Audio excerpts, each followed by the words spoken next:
इस अरूज को ज़िवाल आता है, हर किसी को पता है। ये कहावत मशहूर भी है और हमने ये कहावत देखा भी है कि ये वाकई में इस तरह हो जाता है।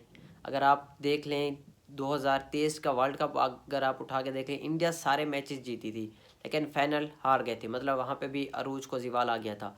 2024 का T20 वर्ल्ड कप उठा के देखें, दोनों टीमें अनबीटन गई थी, इंडिया भी और साउथ अफ्रीका भी, और साउथ अफ्रीका वहाँ पे हार गई थी।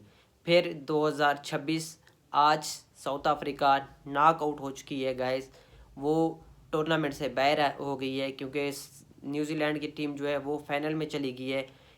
वन साइडेड मुकाबला ये हुआ है आज वाला। जिस तरह उनकी बैटिंग कोलैप्स हुई है, उसके बाद थोड़ा बहुत मार्को जेनसन ने आके नीचे से संभाला है। जिस तरह से उसने नीचे से संभाला है, बॉलिंग में उसने अपनी कसरत पूरी कर दी है।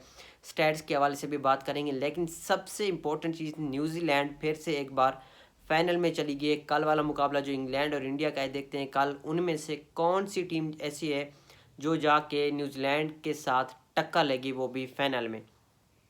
गाइज सबसे पहले तो मैं बात करूंगा आज साउथ अफ्रीका की बैटिंग लाइनअप की। उससे पहले मैं आपको एक हार्ट ब्रेक न्यूज जो कि साउथ अफ्रीका के लिए, वो मैं आपको बता देता हूँ। 2023 का ओडीआई वर्ल्ड कप उठा के देखें, साउथ अफ्रीका सेमीफाइनल हार गई थी।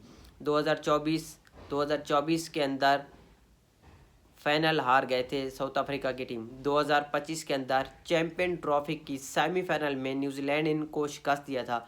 आज फिर न्यूजीलैंड ने इनको शिकस्त देके फाइनल में फिर से जगह बनाई है।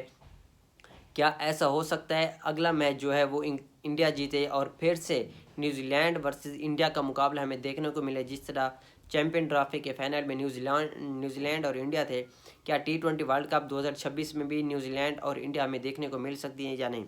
गाइस सबसे पहले तो अब मैं बात करूंगा उनके बैटिंग लाइनअप की। जिस तरह से उन्होंने कोलैप्स किया है यार, एडम माकरम पूरा थ्रू आउट द टूर्नामेंट अच्छा खेला है। पता नहीं इनको क्या हो जाता है, इनके माइंड सेट में थोड़ा बहुत मतलब पता नहीं किस तरह का वायरस है जो कि नॉकआउट मैचेस में आके ये कोलैप्स कर जाते हैं। आज माकरम की बैटिंग उठा के देखिए, 20 गेंदों पे 18 रन बना के गए। वहीं पे क्वांटन डिकॉक ये वापस आए, उसकी कोई परफॉर्मेंस नहीं है थ्रू आउट द टूर्नामेंट, एक आधी 50 आई है। उसके बाद रिकल्टन यार जहाँ पे विकेट गिरी है तो वहाँ पे हिट करने की क्या ज़रूरत है, वहाँ पे वो आउट होकर चला गया है। ब्रेविस ने थोड़ा बहुत टीम को सहारा दिया, लेकिन वो भी 34 रन बना के आउट हो गए थे। उसको जिमी नेशम ने आउट किया था। उसके बाद स्टब्स और मार्को जेनसन ने जिस तरह से आगे टीम को सहारा दिए, ऑलमोस्ट 16 ओवर के अंदर इनके 120 रन के करीब करीब थे। आखिरी 4 ओवर में इन्होंने अच्छी बैटिंग की है।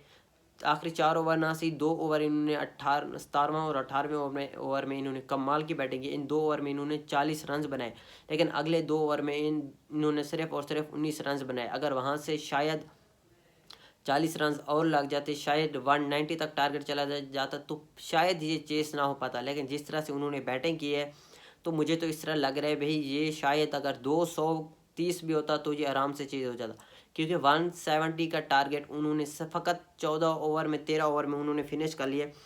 मतलब उन्होंने 43 गेंदें पहले उन्होंने हदफ अबूर कर लिया। अगर यहाँ पे 60 रन भी और इजाफा कर लेते हैं तब भी ये टारगेट चेज हो जाना था। 170 का टारगेट न्यूजीलैंड की टीम ने 12.5 ओवर में डन की है। यहाँ पे सबसे इम्पोर्टेंट चीज़ मैं बताता हूँ, उनकी जो बैटिंग लाइनअप थी, क्या उनकी बैटिंग हुई है यार, आउट क्लास बैटिंग हुई है। उसके बाद मैं मिलर की बात करूंगा। मिलर यार पता नहीं इसका उसी ओवर में, रविंद्रा के ओवर में पहली गेंद पे कैच छूट गया था, फिलिप्स ने कैच छोड़ा था, लेकिन उसके बाद ही उसी ओवर में ये बंदा हिट कर रहा है और अपनी विकेट दे के जा रहा है।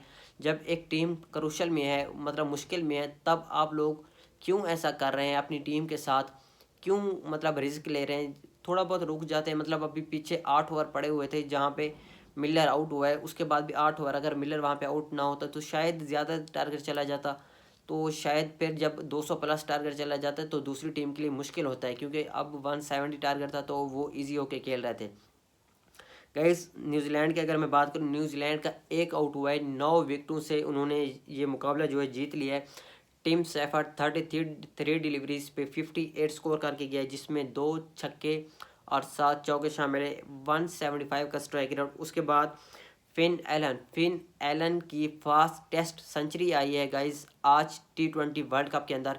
इससे पहले T20 के अंदर फास्ट टेस्ट सेंचुरी किसी की भी नहीं है। ओडी के अंदर है, वो भी एबीडी की है। उसके बाद ये वाहिद बंदा है जिसकी इतनी तेज़ तरीन सेंचुरी है ये। फिन एलन ने पहली 50 की है, 19 गेंदों पे इसने 50 रन किया था, लेकिन फिर 33 डिलीवरीज पे इस बंदे ने 100 किए, आखिरी के इसने 14 गेंदों पे 50 स्कोर की है। मतलब इतना तेज़ खेला है, फिर भी युवराज पाजी का जो रिकॉर्ड है वो नहीं तोड़ पाए। उसने 12 गेंदों पे 50 की हुई थी।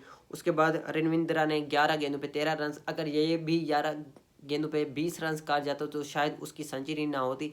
गाइस ये सबसे मुझे जिस तरह लगता है फास्टेस्ट चेज है। उन्होंने इस तरह के नॉक खेल के जो भी अगली दो टीमें इंडिया और इंग्लैंड, उनको ये खबर दे दी है भाई हम फॉर्म में आ चुके हैं, हम इस बार फाइनल जीतने के लिए आए।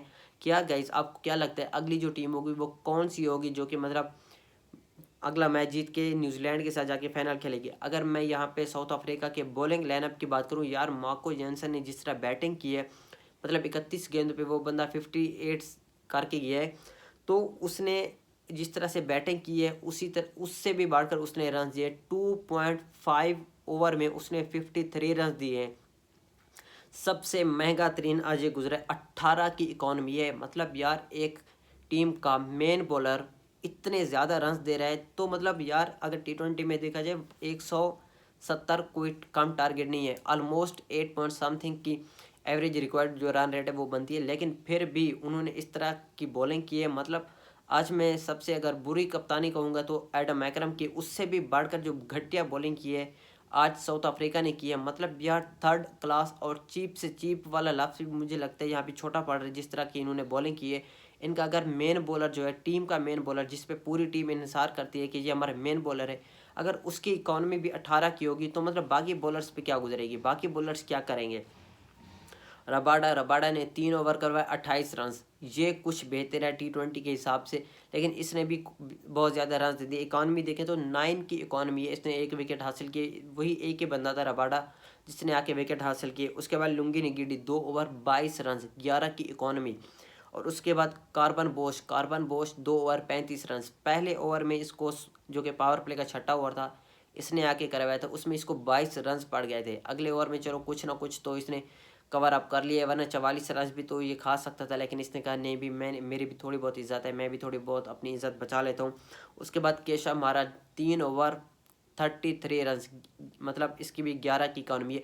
अब यहाँ पे देखिए इनके मेन जो 3 फास्ट बॉलर है कि मार्को जॉनसन हो गया, लुंगी निगिडी हो गया, कार्बन बोश हो गया, मतलब यार ये बंदे ऑलमोस्ट इन्होंने 7 ओवर करवाए। 7 ओवर में ये बंदे कम अज़ कम ये रन 120 रन दे रहे हैं।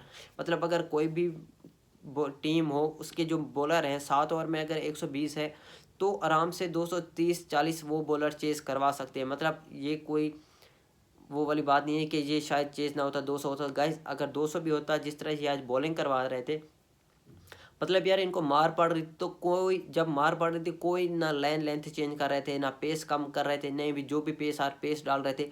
आप पहली इनिंग्स उठा के देखिए वहाँ पे जो भी स्लो बॉल डाल रहे थे वहाँ पे वो गेंद थोड़ी बहुत ग्रिप हो रही थी। लेकिन इस इनिंग्स में हमने देखा है थोड़ी बहुत ड्यू भी आ गई थी, ज़्यादा नहीं थी लेकिन थोड़ी बहुत थी। फिर भी मतलब इनको इतना मार नहीं पड़ना चाहिए था।